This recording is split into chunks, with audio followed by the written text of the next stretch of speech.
Hello there, everyone. Welcome back to the 1894 podcast, and we are back after another Bristol City game.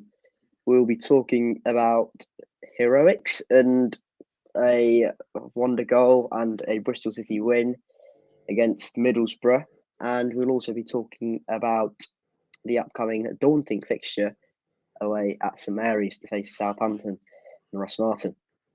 As usual, I am Annie. I am here joined by Matiss, as always. Matiss, how are you doing? I'm doing really well, actually. Very happy to. I always love talking about a win on the podcast, and yeah, brilliant first home game for Liam Manning, but I'd say also kind of a first game where we kind of see what he's implemented into the squad, because I feel like obviously QPR came a bit early from when he was appointed. So yeah, good to see him at Ashton Gate. And yeah, it was just a good performance. And we talked about the attacking threat before. And we scored 3 goals, and we beat an informed side who, yeah, they beat Leicester, top of the league, going into the national break. And yeah, brilliant win. Got a penalty as well. That doesn't happen a lot, so that was always nice. But yeah, brilliant. And we got the 3 points. Couldn't ask for more, I suppose, in a way. Although we don't make it easy for ourselves in the slightest. It was a 3-2 win for Bristol City at Ashton Gate against a Middlesbrough side, as Matisse said, in form and looking fairly good under Marco Carrick and looking like a real threat to that top 6. And yeah, Bristol City turned them over, which is always nice. This was the Bristol City starting 11 down there. It was Max in goal, George Tanner, Bob Dickey, Zach Viner, Cam Pring. In midfield, Jason Knight, Matty James, Taylor Gardner Hickman. So Andy Vyman dropped out from the game at QPR before the international break. Sam Bell came back in, so Anis Mehmeti dropped out. Tommy Conway up top, and Mark Sykes on the right. I thought that was possibly the strongest 11 he could have gone for. Do you agree? Yeah, I do think so as well.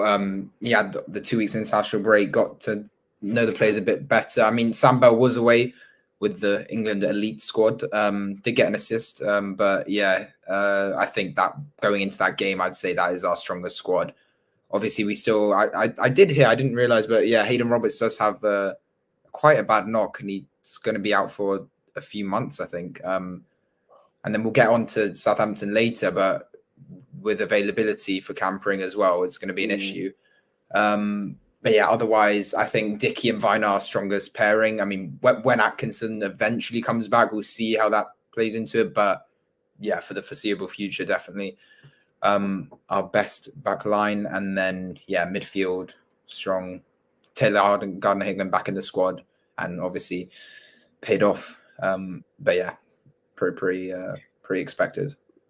We'll talk about the action in a minute. This was the Middlesbrough team down there. Sen Dieng, it was a back 4 of Ram van den Berg, Del Fry, Paddy McNair, Lucas Engel, Howson, Hayden Hackney, Jones, Matt Crook, Sam Greenwood, who scored that ridiculous free kick against Leicester, and Emmanuel Latte-Lath up top, which is a bit of a surprise inclusion from the Middlesbrough perspective. But apart from that, 2 fairly consistent, solid teams and fairly stable as well. Let's get into the action then, shall we? And I think we can just skip over the first 35 minutes because awful from both teams, to be honest. Yeah, it was a very slow start. I felt like we were feeling each other out, seeing how we would play. And yeah, that first half an hour, it was pretty poor. Nothing really going, not too many chances. And yeah, both sides not really looking dominant. It was like a kind of a low standard championship game. But yeah, then all changed. 37th minute, I think it was. Taylor, it's all him really, because he gets the ball. Before we talk about the goal, there are a couple of big chances for both sides before this, by the way. Sam Greenwood has a chance. I think it was a giveaway, and then Sam Greenwood has a shot from the edge of the box.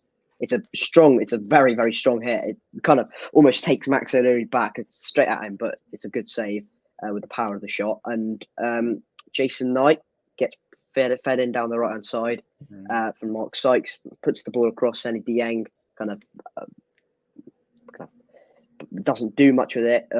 Gets a touch on it, It's cleared away, and then Gardner Hickman kind of comes onto it, and then that's saved as well. But yeah, talk us through the goal, because that is some finish. I mean, we've only scored. Well, last season we had that Andy Weimann finish from outside the box. I think that was our only outside the box goal. But yeah, Taylor Gardner Hickman, it was all him really. Intercepted the ball in the midfield, brought it out, carrying the ball. Quite a few runs were being made. I think Pring and Sam Bell kind of allowed him to move into that space as the Middlesbrough back line were kind of trotting back. And then, yeah, just opened up, right foot, curler, just absolutely beautiful. I think it hit the crossbar, then back down, and then hit the top of the net. No one saving that. And yeah, brilliant way to score your first goal for City and putting us 1-0 up. Yeah, incredible. I mean, I was watching that on replay a lot of times. Yeah, it's just a really good strike. And look, it's a curling effort. It's almost a little bit more satisfying when it goes in and off the bar as well. It's that little bit more satisfying, and it's just, yeah. If you just even if you exclude that, Taylor Gardner Hickman has been brilliant so far for us. And yeah, I think the quicker we get that permanent deal, I think signed up for what? When can we activate that? Can we activate it when we want, or does it have to be at the end possible? Of the hopefully, I don't know. Hopefully, as soon as possible, because it's all in our hands anyway. So that was the brilliant part of the deal. I mean, obviously a great signing. It gave us that depth at the time. We needed that depth, and we'd see how he'd play. And yeah, right now he's been amazing. So to have that option to buy, I think for a steal, the way he's been playing, I think it's 1.2, 1.3 million. So yeah, that would be brilliant. I think he's settled in really nice. I like his attitude and just the way he plays. And if he can bring one of those goals a couple times a season, or even one is okay, because we only had one last season. But yeah, it's a great player. Yeah, I think I mentioned this in the last podcast. He's not only really good technically, he's a really gritty player as well, which you need in the Championship. And that level of grittiness, I think is only really in Joe Williams in our squad, apart from Taylor Gardner Hickman. So to have him in our midfield kind of makes up for the lack of Joe Williams' presence in our midfield. So he's kind of two jobs in once, but not like we're not overloading him with work. Which he's just generally got that quality, and that's brilliant. I can't for the life of me figure out why West Brom would have let him go, unless it's for financial reasons. But it looks like a great signing. Yeah, hopefully this can continue. A penalty. I think honestly, just before that, in the build up to that, we got a free kick, and it was a controversial. I don't know what you think about it. It's kind of similar area to Bannon's red card and that free kick a few weeks ago, and that obviously got a red card, but then it got taken away afterwards. It was Dale Fry. Who got tackled? I forgot now. Was it Jason Knight or no? It wasn't Jason Knight. It was Tommy Conway. Tommy Conway. Yeah, he stuck his leg out. It was clearly a foul. Some people argue it was last man. Should have been a red. I don't know. What do you think about the decision? Well, I was in the south stand, so it was a bit of a weird. It was a bit of a hard one to look at and make a conclusive decision like that. If I'd been sat in the Dolman right at the end, I'd probably get a better decision. Honestly, it's a weird one, because I think he's going for the ball, so I think it would have been harsh, because he's not looking to get the man. I think Bannon was. I think Bannon wasn't anywhere near the ball. So that's why I think Bannon was a red. I'm not sure this one is honestly a red, because I think the ball was kind of half up in the air, wasn't it? So both players were going for the ball. Both were trying to get to the ball first. And if Dale Fry gets the ball first and he clears that away or something, we're going off. Fair play, fair enough. But I think it's because he catches a little bit of the man. To be fair to Conway, he does get in front, but I think it would have been a little bit harsh, to be honest. I think he was definitely the last man, but also we've got to remember that the rules don't say last man. The rules say denial of a goal scoring opportunity. He doesn't have to be the last man. So yeah, I do think I do think it would have been a bit harsh, but I can also see the point that you make. Yeah, it's a fine line. I think it could be, if there was an orange card, I'd give that, but it is a strict one. Obviously, the bias in me says it was a red in the moment, but yeah, it's not an easy decision. But yeah, he gave a yellow in the end, then a free kick. Taylor Gardner Hickman on the end. His delivery and his shots from free kick, I think he's definitely our best set piece taker at the moment. And obviously we'll get onto the goal later in the second half. But yeah, he shoots this free kick, a good save. I think it comes back out to him eventually, I think. And then it's a poor cross, but then it finds its way to Sykes. He kind of chips it back, gets it to Matty James, and then just the experience to take that extra touch. Then he gets taken down by Dale Fry again, who's on the yellow. And then, yeah, it's a penalty for Bristol City. And I think, yeah, it's been since February. I remember we got 2 in 2 weeks. But yeah, it was definitely a penalty. No card. I do think that's fair as well, because it is not a reckless challenge. It's just he pokes the ball away and he takes him down. And again, like, not all penalties have to be a card. But yeah, I think it was a pen, and it was good for Matty James to kind of have that awareness to attract the foul. We've been due one for a while, to be fair. So that's good to see us get one eventually. You mentioned last time we got a pen, we got another pen against Hull. Sunderland away, we got a pen, and then we got a pen against Hull. Southampton? Last minute? I'm not saying anything. I am not jinxing a word. But yeah, that'll be nice. Yeah, Tommy Conway, he was getting sick of the away fans, obviously, and just puts it nice and calmly. There's a little stuttering run up. I suppose we've not seen it from Tommy Conway because we've had no penalties. But yeah, a good penalty, and hopefully he's our penalty taker in the future. That brings a good question, actually. Who's our penalty taker? We haven't really gotten enough to give ourselves one. I mean, obviously Naki took both in February, and then the time before that was Chris Martin, and now he's long gone. I would honestly consider, when Cal Naismith is back, I'd give it to him, honestly, because his penalty record at Luton was really, really good. I'd honestly consider giving it to him.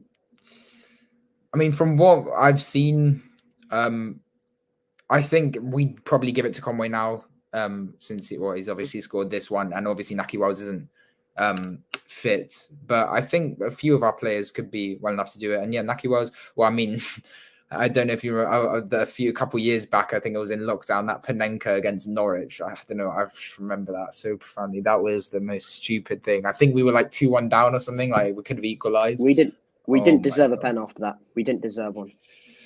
That was painful. If that's what we're going to do with penalties, I just don't want one.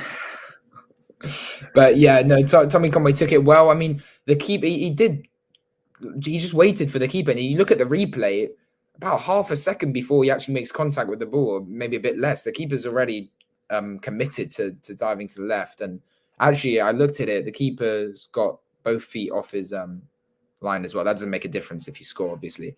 But yeah, no, it's a good penalty. Very passionate celebration. Good to get him back on the score sheet after, it's been a month and a half since Rotherham away. But yeah, that was good. And obviously, yeah, 2-0 up against Middlesbrough. We weren't expecting that in the first half after their form. And so, yeah, it was a great way to go into half time. And let's be fair here.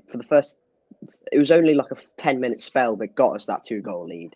Because before that, we were really bad. Like, both teams didn't get any rhythm going. But I do want to mention, for that 35-minute spell, or for the first half, really, what we did was very, very evident from a fan's perspective, especially from our perspective, because I'm paying more attention to City than I'm Middlesbrough. So we clearly lined up in a back three in possession. And when we went out of possession, we went to a back four and then retreated and then, had a block of three in midfield and whatnot. And in possession, when we were high up the pitch, it was George Tanner, Zach Viner and Rob Dickey at the back, allowing Cam Pring, allowing Mark Sykes, Jason Knight, Matty James, Taylor Gardner Hickman to all push forward. And I think that's where Cam Pring's best game is as well. I think if you ask him to tuck in and ask George Tanner to push outright, that's not enough balance for me. So that was best. That was a good move. from Manning. Unfortunately, what happened was Middlesbrough just sat in when they were out of possession. Not in a bad way, just sat in and just blocked out all the space in midfield, so we just couldn't pass through efficiently enough. I think if we play a weaker side in the division, who potentially, or a side who play 2 in midfield and 1 as the 10, I think we could pass through them. But that just wasn't clicking. That just wasn't happening against a good Middlesbrough side. As I said, they had Hackney, they had House, and they had Crooks, all just kind of sat in that block, just couldn't pass through them. So I like the ideas. Execution was just not that, but I think that'll come with time. And ultimately, that's what fans have got to be giving Manning. This has got to be giving time. But I think the main positive is we're seeing kind of an evolution into the Manning kind of style of play a little bit. And to be honest, that's good. That's a start. And even if it doesn't come off in the first few games, and we've got a tough game against Southampton next. If it doesn't come off, it doesn't come off. I think it will come off eventually, whether that's Southampton away or March, April time. I think it will come eventually. Second half. I'll talk about it.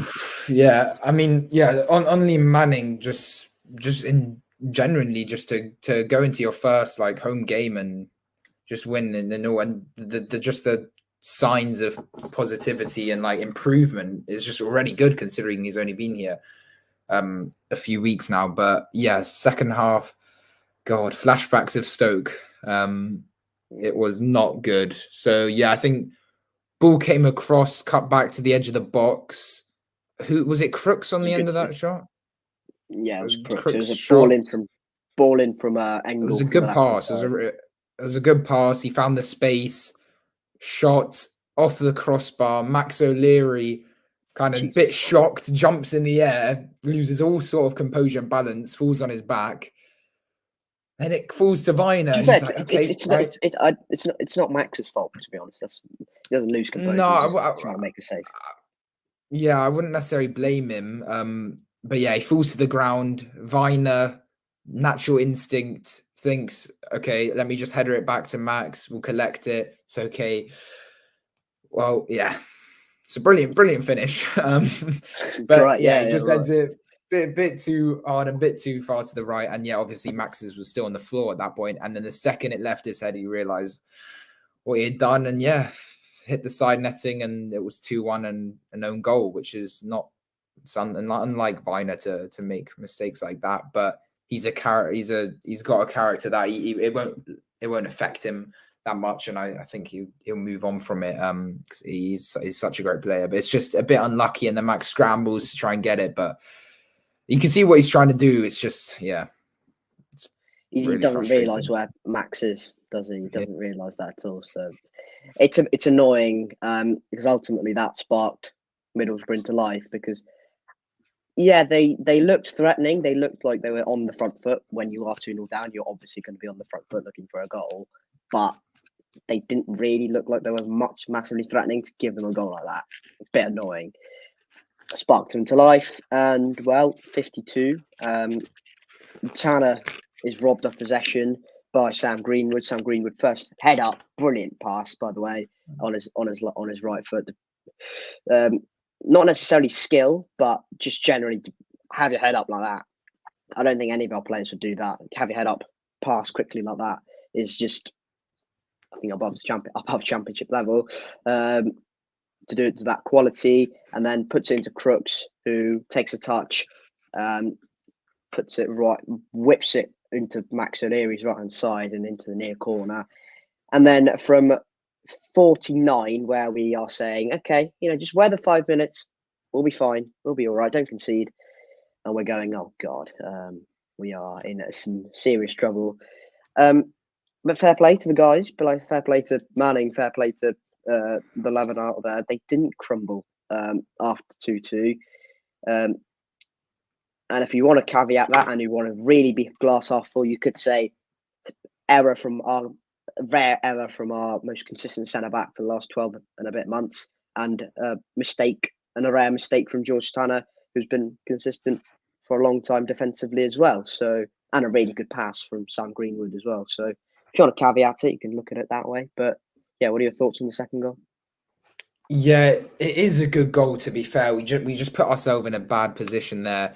Viner passes it to Tanner, and he just doesn't have a lot of time, and it's the high press from Greenwood, nicks it off him. But yeah, that quick thinking, one pass, then Crooks, one touch, and then it's a good finish, near post. Max can't get there, and on the high press, quick attack, and then bam, within 2 minutes they've already equalized, and it's 2-2. So yeah, how quick things can change. Obviously, the first goal was unlucky, but then yeah, they took it well. They took that second goal well. It is through faults of our own to leave us exposed, but yeah, 2-2, and then I was head in hands and saying, well, God, there's no way we're going to throw this away again. But yeah, it was, I think last year as well, our home game, we were 2-0 up as well, no? Against Middlesbrough. I feel like we were. When Sam Bell scored, we were, yeah. And that ended 2-2. But yeah, I guess this game didn't. Did anything else happen after that goal from thing? Do we have any substitutes? Well, they had a few. They had a period of sustained pressure. Where they had a couple of corners. Howson took the corners. They looked like they were going to score a third. In all honesty, they looked very, very good, and they were attacking the away fans as well. So we were going, "Oh, this is just going to go from bad to worse here." But to be fair, Rob Dickie, Zach Viner after that were really solid and just kept everything out. Pring, Tanner tucked in, J-Mo tucked in. Just generally looked a very solid unit after go. That's all well and good, but you should have done that 2-0 really. But yeah, after that we were solid defensively for that period, and then one attack really leads to Mark Sykes bursts down the right hand side, gets in, knocks it against the Middlesbrough defender for a corner, and then after that, Taylor Gardner Hickman, the man can do no wrong. He puts a delicious ball in. Rob Dickie heads it, plants his header, saved by Seny Dieng, well by Seny Dieng, and then parry to the Irish Messi, and he just larrups at home. It's just ridiculous. Again, you might say, "Oh well, it's an open net," but the angle is ridiculous, and it's a volley. It's a clean volley. Brilliant from Mark Sykes. He's just been brilliant for us. I feel like we have a lot of Messis in our team. We've got the Albanian one on the left, and now we've got an Irish one. They're 11th in the championship. Team for the Messi. But yeah, no, Taylor Gardner Hickman. It's a beautiful delivery, a sliced ball, and yeah, it finds Rob Dickie perfectly. It's unlucky that it was a really good header, and it's unlucky, not to go in. A brilliant save, falls to Sykes, and like you said, it's not an easy one to take, but does it well. And like that, with 3-2 up, kicks the ball away in celebration towards section 82. And yeah, with 3-2 up. And I also had to start watching Robin's TV as well. Every single game Sykes has scored a goal, we've won the game, which is... So yeah, I mean, keep him on. If he scores, then we win. And also another one showed that I remember you said it in the preview that I think our last 3 visits or 4 visits we've won. No, that was Southampton. Yeah, sorry. But in our last games against Middlesbrough in the past, I've read something about we scored. Was that you saying we scored 4 goals or something? Maybe I'm waffling. Maybe I'm waffling. I had something, but I'm going on we have scored a lot of goals against Middlesbrough at home. If that's what you're getting at. Yeah, we have scored. I read something about Anyway, it was something about how we scored 4 goals in the end yesterday through Viner's own goal. But great from Sykes. It's I mean when everything's it just shows how our kind of mentality's improved when we go down to 2-2. We stuck in it. Even though we're coming under pressure from Middlesbrough, we stay in defensively sound, and then we come on just a little period of positive play, creating some chances, and then we just took our chances and we scored 3 goals. And prior to yesterday, it took us 6 games to score 3 goals. In 6 games we scored 3 goals, and now we got 3 in 1. And it was great finish. And then I think that was what, like 67th minute. So it still had 20 minutes to go. But yeah, take the lead back was great. Yeah. And after that, it was again Middlesbrough pressure, as you'd expect, as they're chasing a point. But didn't really look like we were never under so much pressure. I was going, we're going to concede here. We generally looked like we were just going to keep it out and keep Middlesbrough at arm's length, and we did that, which was always positive. That win, huge 3 points in the context of our title race. It takes us up to 11th. We are only 17 points off Leicester now. We are. Is it? You never know. The championship is still a crazy. Championship is a mad league. We did jump Borough though. Yeah, we overtook Borough. We have, I think, the third best defensive record in the top half, or probably in the championship. In the championship, and we look a very solid defensive unit. Apart from the 7 minute spell against Borough, apart from that, we look fairly solid. Only 17 points off Leicester. You never know. 14 off Ipswich. Again, you never know. Automatic zone. But in all seriousness, we are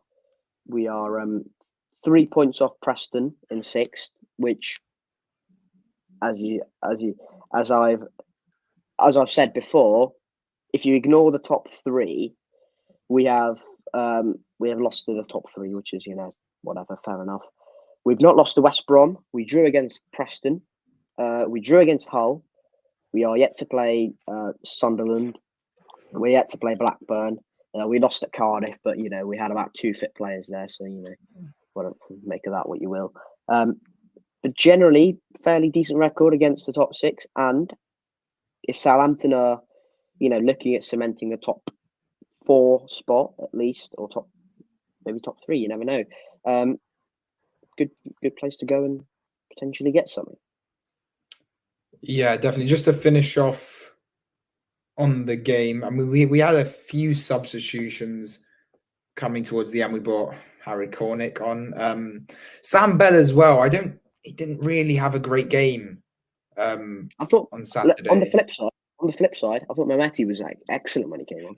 That is true. When he came on, he just showed a bit more. He had a couple chances. I like how he took on the play. Got a little bit unlucky. Shot wasn't amazing, but he just looked a bit more alive, and that was obviously good to see. But yeah, Sam Bell, not one of his greatest days. Harry Cornick. I mean, then once we brought Naismith on for Sykes and we moved to a back 5. Harry. It was Naismith, Viner, Dickey as a back 3, and then it was Tanner, 2 up top with Conway and Mehmeti. Mehmeti was playing off Conway. Cornick, Mehmeti. By Cornick. Then, I think. Cornick. Because Naismith came on after Cornick did.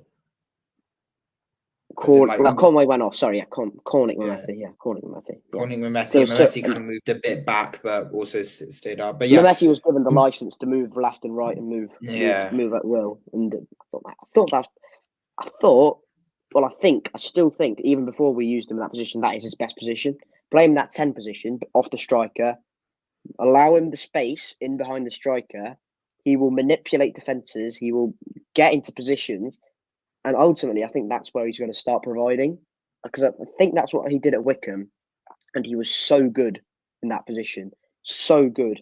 Maybe not necessarily resulting in, goals and assists, but generally chance creation, he was up there with the best in League One. So, yeah, I think playing him in that kind of off 10 position and off the strikers and really just dictating play from there, I think is possibly the best way to go for Anis. There's definitely potential there, and we know we've seen it. He's a brilliant player, but we need to get it out of him. And I think Liam Manning, I think he's the right man to kind of get the best out of all the players and then find the right tactics to kind of get us at the best that we can play to. And then last, obviously, Joe Williams, a return for him.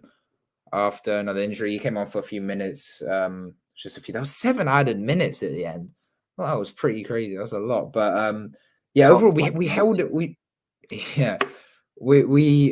held it out well. I mean, usually I'd be a lot more nervous, but I just felt the way we were defensively structured, and Max just felt a little bit more comfortable when he collected the ball. I felt a bit more confident that we'd hang it out, and yeah, we did it obviously, and yeah, we got the 3 points, and yeah, at the end of the day, going into this game, we both predicted draws, but just about we probably thought we'd be more likely to lose than win, but come out, score 3 goals, and good performance. Liam Manning's first win, and now we're 3 unbeaten, which I don't think has happened in a decent while. But yeah, we're 3 unbeaten, which is good, and we're pushing for automatics.